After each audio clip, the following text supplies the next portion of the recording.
And we turn now to the latest war of words between the United States and North Korea. Pyongyang has hit back at U.S. President Joe Biden after he described its nuclear program as a serious threat to world security.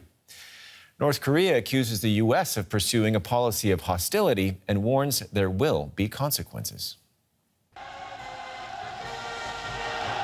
This week, North Korea has been putting on a show for the 10th Congress of the Socialist Patriotic Youth League.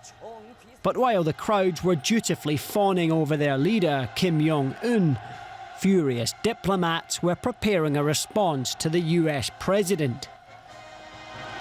In a statement released online, they said, "The US has now insulted the dignity of our supreme leadership.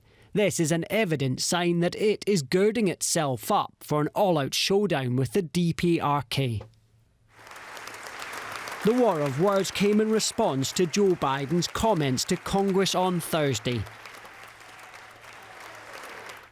On Iran and North Korea, nuclear programs that present serious threats to American security and the security of the world.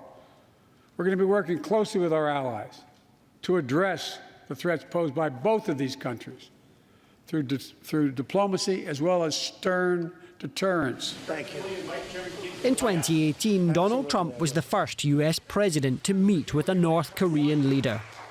Their mutual affection brought about a moratorium on long-range missile testing, though it failed to bring about peace.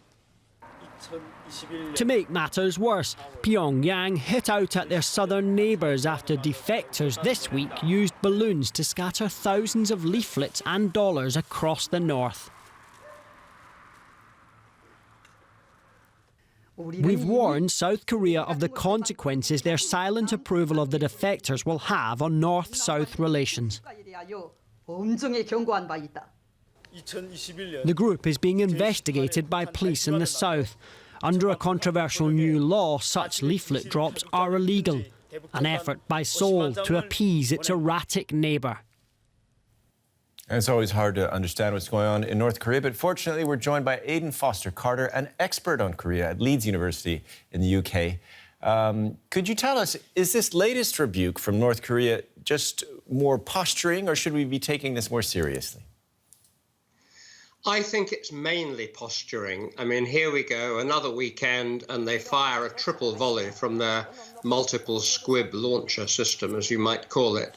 3 statements, as your correspondent said. I mean, but two of them are fairly low level. One from a foreign ministry spokesman not named, one from a department head in the foreign ministry, and of course Kim Jong Un's sister, Kim Yo-jong, who is snarling at the South Koreans. So they clearly want us to take notice, and here we are talking about it, and it's all over the wires and the headlines. But I think this is posturing. I would call it getting your retaliation in first, as the phrase goes. We know that the new US administration's policy review on North Korea, which has been trailed a little bit, leaked a little bit, is coming out quite soon. And the North Koreans want to remind us, as if we doubted it for one moment, that they are not a pushover. This is not, I think, their last word to President Biden. Yeah, well, thanks for bringing that up, because, of course, we've got a new U.S. president, and the Biden administration is hardly showing any signs of wanting to go hand-in-hand with the North Korean leader, and has promised instead to, quote, pursue a calibrated political approach. What do you think they mean by that?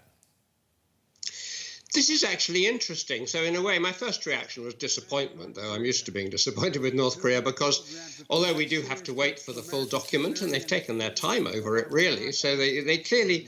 The Biden administration is clearly trying to do something different. And of course, nobody has solved the North Korea question. But what do you not do? Well, you don't do like Trump, go straight in with a summit, razzmatazz show business, but then not really bother about working level talks, details. So, you know, besides the showbiz, nothing actually happened. But equally, you don't do what Biden's Democratic predecessor, who, of course, Biden served as vice president, Barack Obama did, so-called strategic patience, which sort of means not doing anything very much. So Biden wants to engage North Korea in a calibrated, calculated way.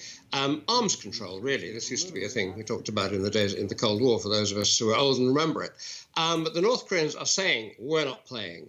But I don't think that's their last word. Their economy is in quite a mess. They don't want to be 100% dependent on China, which is how they're going to end up being. So let's wait and see. I hope Biden will be patient, even if they fire something other than rhetoric, which I fear they will in the coming weeks and months. And then let's see. Okay. Aidan Foster Carter from Leeds University, an expert on North Korea. Thank you for that insight. Thank you.